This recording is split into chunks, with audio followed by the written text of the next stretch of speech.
संबंध में मिथ की धारणा और उसके प्राचीन इतिहास के बारे में देखा था। आज हम लोग देखेंगे कि आज का इजराइल एक स्वतंत्र देश और शक्तिशाली कैसे बन पाया। तो ये टॉपिक्स आरंभ करने से पहले एक बार फिर से हम लोग इजराइल का मानचित्र देख लें ताकि समझने में ज्यादा आसानी होगा।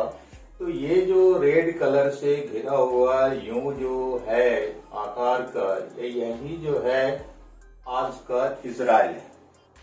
जैसा कि पिछले क्लास में हम लोगों ने कहा था कि इजराइल का 3 महत्वपूर्ण नगर है। एक तेल अवीव जो कि उसका औद्योगिक शहर है, दूसरा उसका हाइफा जो कि एक बंदरगाह शहर है, और तीसरा जेरूशलम जो कि उसका धार्मिक शहर है और आज के डेट में वो इसको अपनी राजधानी भी घोषित करता है।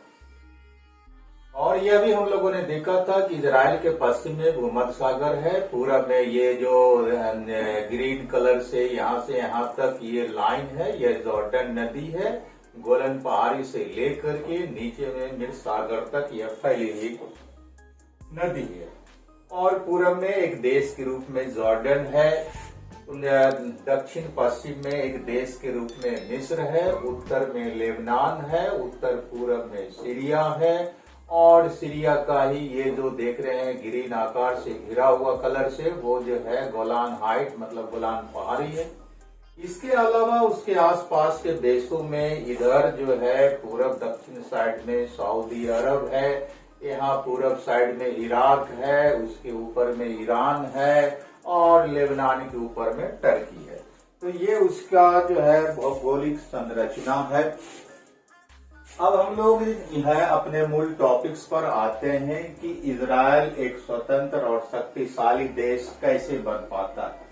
तो इस टॉपिक्स को समझने के लिए हम इसको 10-12 पार्ट में बांट करके देखें तो ज्यादा समझ में आएगा।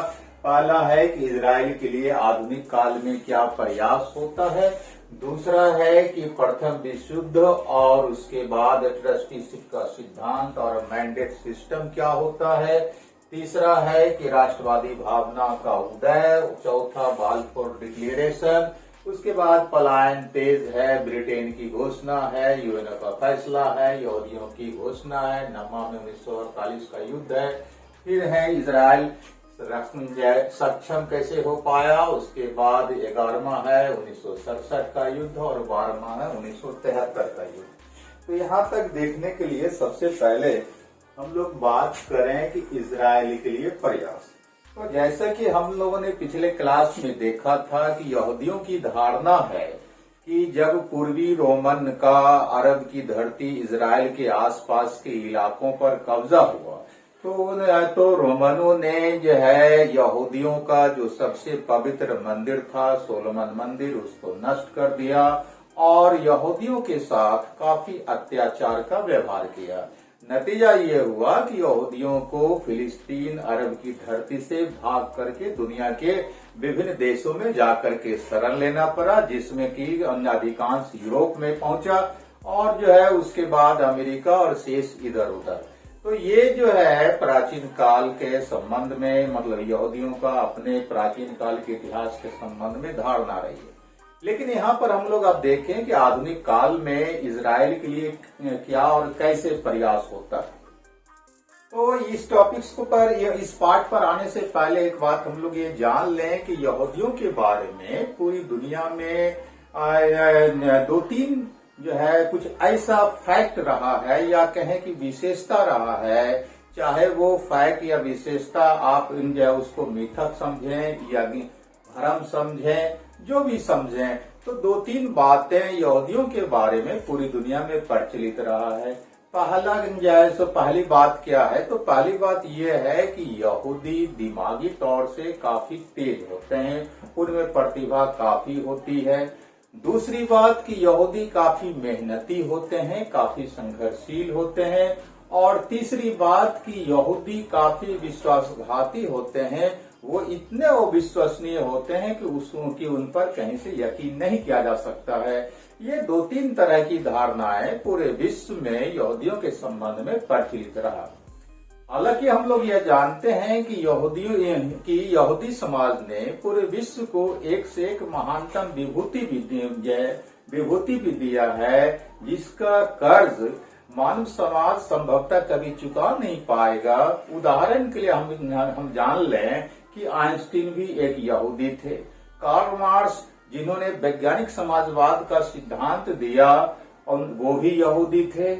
उसके बाद जो है पाब्लो निकासो, वो भी जो है एक यहूदी थे, लेकिन दुनिया के फेमस चित्रकार साबित हुए। और जो है एंजेलो जैसे कलाकार भी यहूदी थे। तो बहुत सारी प्रतिभाएं यहूदियों ने दुनिया को दी, लेकिन उनके बारे में जो धारणा प्रचलित रही कि वे काफी अविश्वासी और विश्वासघाती होते हैं, इसके चलते पूरी दुनिया में यहूदियों के साथ काफी अपमानजनक व्यवहार होता रहा। आप यहूदियों के संबंध में जो धारणाएं पूरी दुनिया में प्रचलित रही, उसकी तुलना भारत और बिहार के कुछ समुदाय से भी आप कर सकते हैं कि उनकी भारत में खास करके महाराष्ट्र में एक ऐसा समुदाय है, बिहार में भी कुछ ऐसा समुदाय है जिसके बारे में काफी जो है आपको कुछ ऐसी धारणाएं हैं जो कि बेहतर नहीं कहा जा सकता। तो उसी ढंग की धारणा जो है यहूदियों के साथ रहा। तो ये गलत जो धारणा रहा, उसके चलते पूरी दुनिया में यहूदी लोग अपमानित महसूस करते रहे। और दूसरी बात ये थी कि उनकी जो अपनी मिथकीय धारणाएं थी, मतलब क्या कि धार्मिक परंपरा के पर आधारित जो उनकी धारणा थी कि यहोवा ने हमारे पैगंबर अब्राहम से यह वादा किया था कि तुम्हारा एक अपना होमलैंड होगा, और वो होमलैंड कहां से कहां तक होगा, तो ये भूमध्य सागर से लेकर के जॉर्डन नदी के बीच, मतलब उनका एक देश होगा। तो एक देश के प्रति इस अपमानजनक व्यवहार के चलते यहूदियों के बीच धारणाएं और मजबूत होती गई, मतलब क्या कि बलवती होती गई अपने एक देश की स्थापना के लिए। और उसका नतीजा क्या होता है कि आपको 29 अगस्त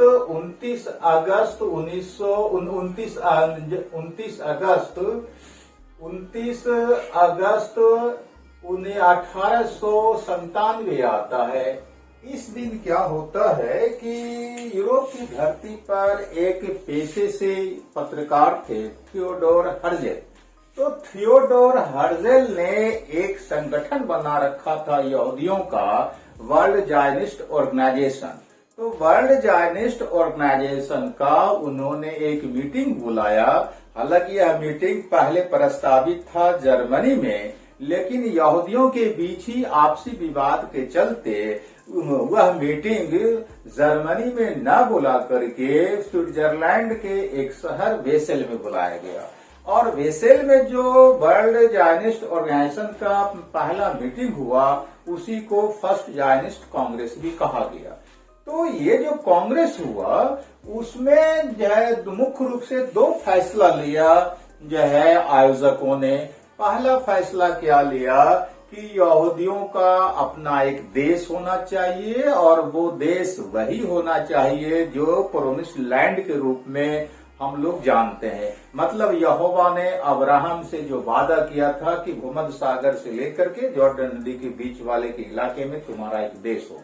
पहला फैसला ये हुआ।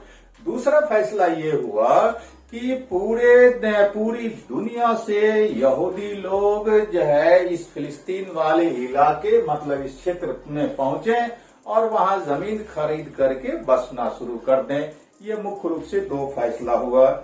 हालांकि उसी सम्मेलन में कुछ जो है यहूदियों ने यह सवाल उठाया कि साहब वो जमीन तो अब खाली नहीं है, वहां तो अरबी लोग बसे हुए हैं, और जो है वह इलाका जो है वह उस इलाके पर अब टर्की साम्राज्य जो उस्मानिया सल्तनत था, मतलब जिसको ओटोमन साम्राज्य कहते हैं, उसका शासन है।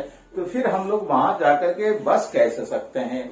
लेकिन कहा जाता है कि आयोजकों पर इन बातों का कोई प्रभाव नहीं पड़ा।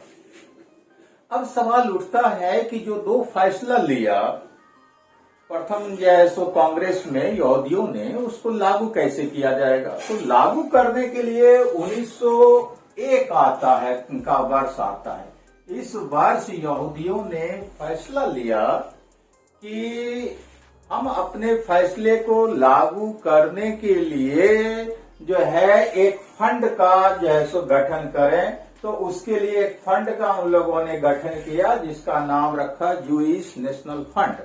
और एक इस फंड का गठन करने के बाद आयोजकों ने पूरी दुनिया के अमीर और समृद्ध यहूदियों से यह अपील किया कि आप लोग इस फंड में योगदान करें, अनुदान दें, चंदा दें, ताकि पूरी दुनिया के सताए हुए यहूदी फिलिस्तीन अरब की धरती पर जा करके वहां जमीन खरीद करके बस सके। इसका नतीजा ये हुआ कि पूरी दुनिया के अमीर यहूदियों ने उसमें काफी दान करना शुरू कर दिया, और जब दान करना शुरू कर दिया तो यहूदी लोग पूरी दुनिया से पलायन करके अरब की धरती फिलिस्तीन जा करके जमीन खरीदना शुरू कर दिया। यहाँ पर एक नोट करने की बात यह है कि इन यहूदियों के लिए इस फिलिस्तीन वाले इलाके में सर्वाधिक कोई अगर पवित्र धरती थी तो वो जेरूसलम था। बसना चाहिए था वहां जाकर के, लेकिन ये लोग फिलिस्तीन जो पहुंचते हैं तो जेरूसलम के इलाके में जाकर के नहीं बसते हैं, बल्कि वैसे इलाके में जाकर के ये लोग बसना शुरू करते हैं जो इलाका कृषि योग्य था। और कृषि योग्य वाले इलाके में जाकर के चाहे तो ये लोग भूमि खरीदते हैं या संभव हो पाता है तो कब्जा कर लेते हैं। यहाँ पर उनकी जो है सो समझ के स्तर का दाद देना होगा कि धार्मिक भावना में वो नहीं बहते हैं, बल्कि वो यह समझते हैं कि आगे जो है जिस अभियान के लिए हम लोग यहाँ आए हैं उसको पूरा करने के लिए आर्थिक रूप से हमें परमानेंटली मजबूत होना होगा। और यही वजह है कि वो कृषि योग्य वाले इलाके में जाकर के जमीन हथिया करके वहां बसना शुरू करते हैं, ताकि खेती के माध्यम से वो अपनी आर्थिक अवस्था को मजबूत करते जाएं। तो ये काम जो है सो उन्होंने किया, और ये जो अभियान उन्होंने किया तो इसका नाम उन लोगों ने आलिया रखा। मतलब क्या, यहूदियों का लहर कि पूरी दुनिया से यहूदी लोग वहां जाना शुरू कर दिया था। लेकिन ये तो प्रयास पहला हुआ इजराइल के लिए, लेकिन जो ये अभियान जो चल ही रहा था तब जाकर के क्या होता है कि प्रथम विश्व युद्ध शुरू हो जाता है। और प्रथम विश्व युद्ध जो शुरू होता है तो हम जानते हैं कि युद्ध मित्र राष्ट्र और ध्रुव राष्ट्रों के बीच चला था। तो प्रथम युद्ध जो हुआ प्रथम विश्व युद्ध जो हुआ तो प्रथम विश्व युद्ध हम लोग जानते हैं कि हो पाता है 1914 से लेकर के आपको 18 तक। और इसमें क्या रहता है कि ध्रुव राष्ट्र का जर्मनी है नेता और मित्र राष्ट्र का ब्रिटेन है। तो तुर्की जो था वो जर्मनी के साथ था। तो ये जो है सो आपको घटना होता है प्रथम विश्व युद्ध। तो प्रथम विश्व युद्ध जब होता है तो हम जानते हैं कि जर्मनी के साथ तुर्की की भी हार हो गई। मतलब क्या है कि ब्रिटेन और मित्र राष्ट्र जो है आपको विजय साबित हुए। तो विजय के बाद जो है क्या किया मित्र राष्ट्रों ने कि ये जो अरब का इलाका जो कि तुर्की साम्राज्य के अधीन था, उन इलाकों को उन लोगों ने 6 भागों में बांट दिया। 6 भागों में किसको किसको बांटा, तो 6 भागों में जो बांटा उन लोगों ने, तो 1 नंबर में तुर्की को बांटा, 2 नंबर लेबनान बनाया, तीसरा सीरिया बनाया, चौथा इराक बनाया, 5वां ट्रांसजॉर्डन बनाया, और ये जो इलाका छठा है इसको उन्होंने फिलिस्तीन का नाम दिया। तो ये 6 भागों में उन लोगों ने जो है सो बांट दिया इस अरब का वो इलाका जिस पर तुर्की का कभी कब्जा था। तो यहाँ पर एक नोटेड बात यह है कि विश्व के इतिहास में पहली बार फिलिस्तीन एक क्षेत्र के रूप में सामने आता है, एक देश के रूप में सामने आता है। और यह जो देश का जो भूगोल बनाया गया इन साम्राज्यवादी देशों के द्वारा, वो भूगोल वही था जो कि यहोवा ने पैगंबर अब्राहम को प्रोमिस्ड लैंड के रूप में बताया था। कहने का मतलब क्या है कि ये जो ब्रिटेन और उसके सहयोगी साम्राज्यवादी देश थे, उन्होंने अपना साजिश यहीं से आरंभ कर दिया ताकि आगे चल करके ये अरब का इलाका अशांत रहे और उनको अपना मंसूबा पूरा करने का भविष्य में मौका मिलता है। तो ये जो है फिलिस्तीन को जो है सो ये 6 भागों में जो इस इलाके को बांटा, उसमें से एक फिलिस्तीन का भी नामकरण रखा। और ये जब हुआ तो उसके बाद जो है एक ट्रस्टीशिप का सिद्धांत और मैंडेट सिस्टम इसी के साथ आता है। विजेता देशों ने आपस में ये फैसला लिया कि ये जो 6 पार्ट में अरब के इलाके को हमने बांटा है, 6 इलाके का अलग अलग एक देश जिम्मेदारी ले ले, मतलब ट्रस्टी बन जाए। और जो है तो ये जो ट्रस्टी बना दिया गया अलग अलग देशों को इन 6 क्षेत्रों का, यही जो सिस्टम हुआ वही मैंडेट सिस्टम कहलाता है। तो ब्रिटेन के ये फिलिस्तीन का मैंडेट मिला ब्रिटेन को, और जिम्मेदारी इन 6 देशों को दिया गया कि भाई आप लोग को जो एक एक क्षेत्र मिला है मैंडेट सिस्टम के अंतर्गत, उन क्षेत्रों में वहां के लोकल निवासियों को आप इस रूप में योग्य बना दें ताकि वो शासन संचालन के योग्य हो जाए, और जैसे ही वो लोग शासन संचालन के योग्य हो जाए उनके हाथ में उनका देश आप सौंप करके आप लोग अपने अपने देश वापस चले जाए। तो होता है तो ये तो जिम्मेवारी मिला, लेकिन होता क्या है, इसका रिजल्ट क्या निकलता है, क्या ये जो है सो फैसला लागू हो पाया? तो हम लोग क्या देखते हैं कि 5 क्षेत्रों में तो ये लागू हो पाया। मतलब क्या कि तुर्की, लेबनान, सीरिया, इराक और जॉर्डन में ये बातें लागू हो गई। लेकिन 6ठा जिसका मैंडेट मिला था ब्रिटेन को, वहां ये लागू नहीं हो पाया। तब सवाल उठता है कि ऐसा क्यों नहीं हो पाया, क्या कारण था? तो इसका कारण वहां पर 2 था। पहला कारण जो था कि इस फिलिस्तीन वाले इलाके में अरबों की बहुत ज्यादा संख्या थी। अरब उसको यहाँ पर इस इलाके में कहा जाता है जो गैर यहूदी होते हैं।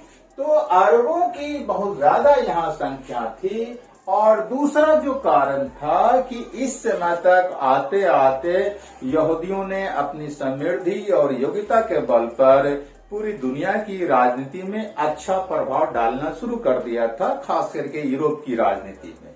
तो इसका नतीजा ये हुआ कि दुनिया के जो उस समय प्रभावशाली और साम्राज्यवादी देश थे वो यहूदियों को नाराज करने में सक्षम नहीं थे। यही नतीजा होता है कि फिलिस्तीन में किसी लोकल मतलब वहां के लोकल निवासियों को अन्य सत्ता नहीं सौंपा गया। इस तरह से 1919 से ये फिलिस्तीन का इलाका जो है ब्रिटेन के शासन के अधीन हो जाता है। तो ये जो है आपको प्रथम विश्व युद्ध और उसके बाद की घटनाएं होती हैं।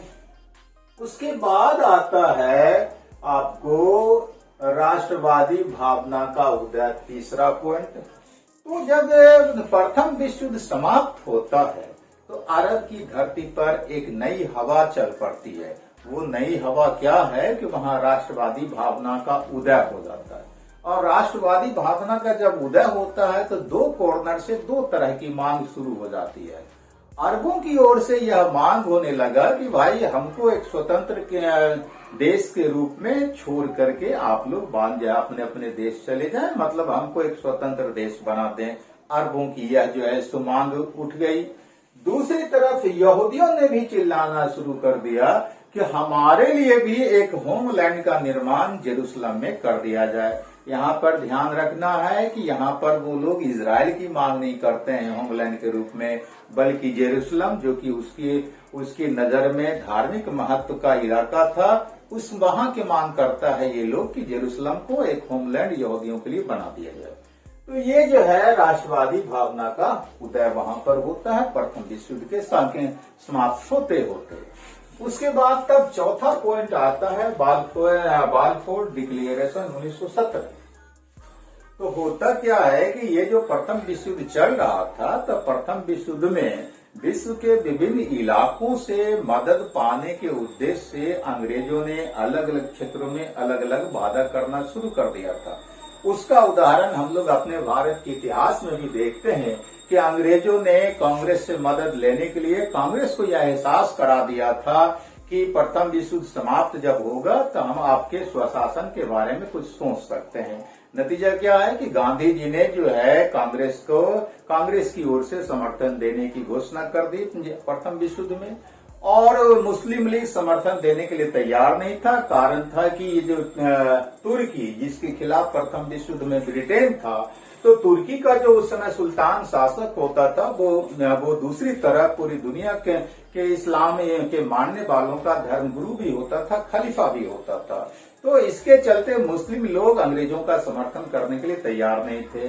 तो मुस्लिम लीग के साथ भी उन्होंने यह समझौता किया भारत में अंग्रेजों ने कि भाई तुर्की हारे या जीते प्रथम विश्व युद्ध में, लेकिन जो है ब्रिटेन तुर्की के खलीफा के साथ किसी ढंग का कोई अपमानजनक व्यवहार नहीं करेगा। इस तरह से मुस्लिम लीग का भी उसने समर्थन प्राप्त किया था प्रथम विश्व युद्ध में। उसी तरह से आपको अरब की धरती पर और यूरोप में, क्योंकि यूरोप में भी बहुत बड़ी संख्या में यहूदी आबादी थी, 1,30,00,000 के आसपास यहूदी यूरोप में रह रहे थे। तो यहूदियों का समर्थन प्राप्त करने के लिए अंग्रेजों ने 1917 में यहूदियों के साथ ब्रिटेन में एक समझौता किया, जो समझौता बाल्फोर समझौता 1917 कहलाता है।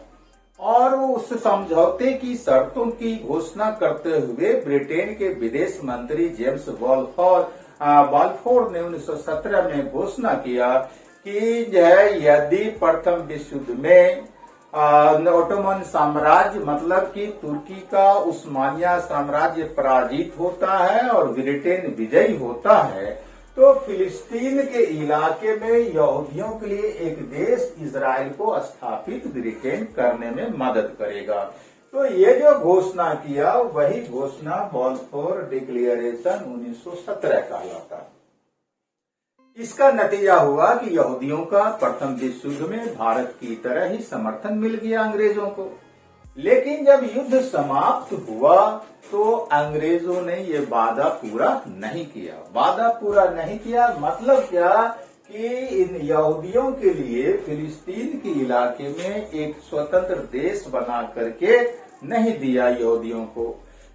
तो जब नहीं दिया तो सवाल यह उठता है कि तब क्या हुआ। तो उसके बाद चूंकि अंग्रेज लोग जो है काफी षड्यंत्रकारी हुआ करते थे, चूंकि वो साम्राज्यवादी विचारधारा से ग्रसित थे, तो इसलिए किसी न किसी रूप में हर इलाके में अपनी सत्ता स्थापित करके रखना चाहते थे।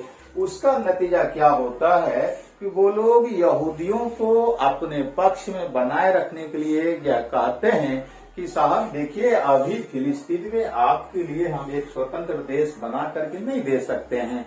उसका वजह यह है कि फिलिस्तीन में बहुसंख्यक आबादी अरबों की है, आप लोग बहुत कम संख्या में हैं। अगर हम वहाँ आपके लिए एक देश बना देंगे तो वहाँ गृहयुद्ध की अवस्था पैदा हो जाएगी और उसको संभालना बहुत मुश्किल हो जाएगा। और साथ में अंग्रेजों ने यहूदियों को एक और आश्वासन दिया कि अभी तो हम आपको एक स्वतंत्र देश नहीं दे सकते हैं, लेकिन जो है हम यहूदियों को चाहे वह दुनिया के किसी भी हिस्से में हो, उसको फिलिस्तीन पहुंचने और वहां बसने में हम मदद कर सकते हैं। ये काम हम आपके लिए अभी कर सकते हैं। तो उसी का नतीजा हुआ कि अंग्रेजों ने मतलब ब्रिटेन ने पूरी दुनिया से यहूदियों को फिलिस्तीन के इलाके में पहुंचाने में काफी हेल्प किया, काफी मदद किया। और जब ये होने लगा तो 1920 के बाद यहाँ पर जो है काफी तेजी से यहूदी पूरी दुनिया से आने लगे। उसका नतीजा क्या हुआ कि पहली बार इस फिलिस्तीन या अरब के इलाके में पहली बार यहूदी भर से जो है अरबी संघर्ष आरंभ हो गया। क्योंकि जो है सो टिड्डी दल की तरह जो पूरी दुनिया से यहूदी यहाँ पहुंचने लगे, तो वहाँ के जो मूल निवासी अरबी लोग थे, चाहे वो मुसलमान हो या यहूदी हो, उन लोगों ने जो है यहूदियों के साथ संघर्ष आरंभ कर दिया कि ये हमारी धरती पर इस ढंग से आकर के रहना शुरू कर रहा है। नतीजा क्या हुआ कि वहाँ लॉ एंड ऑर्डर की समस्या पैदा हो गई और जिसको संभालना अंग्रेजों के लिए बहुत मुश्किल होने लगा। तब जाकर के होता क्या है कि 1930 जब आता है तो अंग्रेजों ने जो 1919-20 में यहूदियों को यह सुविधा दिया था कि आप पूरी दुनिया से पलायन करके फिलिस्तीन के इलाके में जाएं और बसे, उस काम में हम आपको मदद करेंगे, इसको रोक देता है 1930 में कि अब दुनिया में कहीं से भी कोई यहूदी फिलिस्तीन जाकर के नहीं बस सकता। इसका नतीजा क्या होता है कि यहूदी लोग इसको विश्वासघात समझते हैं अपने साथ। ठीक आप उसकी तुलना आप भारत के इतिहास से करें कि जैसे कांग्रेस को यह एहसास कराया गया था कि प्रथम विश्व युद्ध समाप्त होगा तो आपको हम स्वशासन के लिए कुछ सुविधा दे सकते हैं, और मुस्लिम लीग को कहा गया था कि जो है खलीफा के साथ किसी ढंग का अपमानजनक व्यवहार नहीं होगा। लेकिन जब विश्व युद्ध हुआ और 1919 में इंडियन काउंसिल एक्ट बना, जिसको कि हम लोग मॉन्टेग्यू चेम्सफोर्ड एक्ट भी कहते हैं, तो वो जो एक्ट बना तो भारतीयों को स्वशासन की सुविधा मिलेगा, इन बातों का कोई उल्लेख नहीं था। इसके चलते कांग्रेस विरोध में गया और जाकर के गांधी जी विरोध में गए और वो संयुक्त आंदोलन शुरू कर दिया, और तुर्की के खलीफा के साम्राज्य को जो तहस नहस करके 6 भागों में बांट दिया गया था, उसके विरोध में मुस्लिम लीग गया और खिलाफत आंदोलन शुरू हो गया। तो वैसे ही जब 1930 में अंग्रेजों ने पलायन की सुविधा बंद कर दिया यहूदियों के लिए आपको इजराइल जाने के संबंध में, तो यहूदी नौजवान जो थे वो विरोध में जाने लगे और वो मिलिटेंट बनने लगे। कहने का मतलब क्या कि यहूदी नौजवान अब एक तरफ अरबों का विरोधी हो गया तो दूसरी तरफ जो है अंग्रेजों का विरोधी हो गया, और वो हथियारबंद होकर के लड़ने के लिए मैदान में आ गए। तो ये अवस्था चलने लगा। और इसी दरमियान जो है एक और बहुत ही महत्वपूर्ण यहूदियों के इतिहास में घटता है कि यह वही समय है 1930 के दशक के आसपास का जो समय है, पूरी दुनिया में तानाशाहों और फासिस्टों के उदय का काल है। हम क्या देखते हैं कि इसी समय इटली में जो है सो आपको मुसोलिनी का उदय होता है, और जर्मनी में हिटलर का उदय होता है, जापान में तोजो का उदय होता है, और ये तीनों जो थे वो राक्षसी शक्ति के प्रतीक थे, और इन्हीं लोगों के चलते द्वितीय विश्व युद्ध भी आरंभ हुआ था, और ये लोग नस्ल जो है सो भेदी लोग थे। हिटलर की यह समझ थी कि यहूदी पर कहीं से कभी भी किसी भी रूप में किसी भी तरह का विश्वास नहीं किया जा सकता है, और जर्मनी के पतन के लिए यही यहूदी जिम्मेवार है। इसलिए इन यहूदियों का सफाया करना बेहद जरूरी है। नतीजा क्या है कि हिटलर यहूदियों के सर्वनाश पर उतर गया, और हम लोग जानते हैं कि उस समय यूरोप में 1,30,00,000 यहूदी थे। उसमें से 60 लाख यहूदियों को हिटलर ने गैस के चैम्बर में डाल करके मार डाला, जिसमें से कि 15 लाख तो केवल बच्चे थे। तो ये जो है इतना बड़ा विभत्स अत्याचार यूरोप की धरती पर हिटलर और उसके सहयोगियों ने करना शुरू कर दिया। नतीजा क्या होता है कि कानूनी गैर कानूनी गिरते पड़ते किसी भी तरह से यहूदी लोग जो थे वो भाग भाग करके आपको प्रतिबंध लागू होने के बावजूद भी आप फिलिस्तीन पहुंचने लगे। और जब फिलिस्तीन इस तरह से यहूदी लोग पहुंचने लगे तो नतीजा क्या है कि अरबों और यहूदियों के बीच संघर्ष और तेज होने लगा, और जब और तेज होने लगा तब अंग्रेज मतलब ब्रिटेन के लिए इस इलाके में कानून व्यवस्था को संभाल करके रखना बहुत मुश्किल होने लगा। नतीजा क्या होता है कि 1937 आता है, और 1937 आते आते अंग्रेजों को यह यकीन हो गया कि अब इस इलाके पर शासन चलाना हमारे बस की बात नहीं है। नतीजा क्या होता है कि 1937 में अंग्रेज फैसला लेता है कि इस फिलिस्तीन के इलाके को 2 भागों में बांट दिया जाए, और एक भाग अरबों को दे दिया जाए और दूसरा भाग यहूदियों को दिया जाए। लेकिन अंग्रेजों की यह घोषणा व्यवहार में लागू नहीं हो पाई, क्योंकि इस घोषणा का प्रबल विरोध होने लगा। और जब प्रबल विरोध होने लगा तो समय जब थोड़ा और गुजरा तो 1947 आते आते अंग्रेजों के बस से बाहर की बात हो गई इस इलाके पर शासन करना।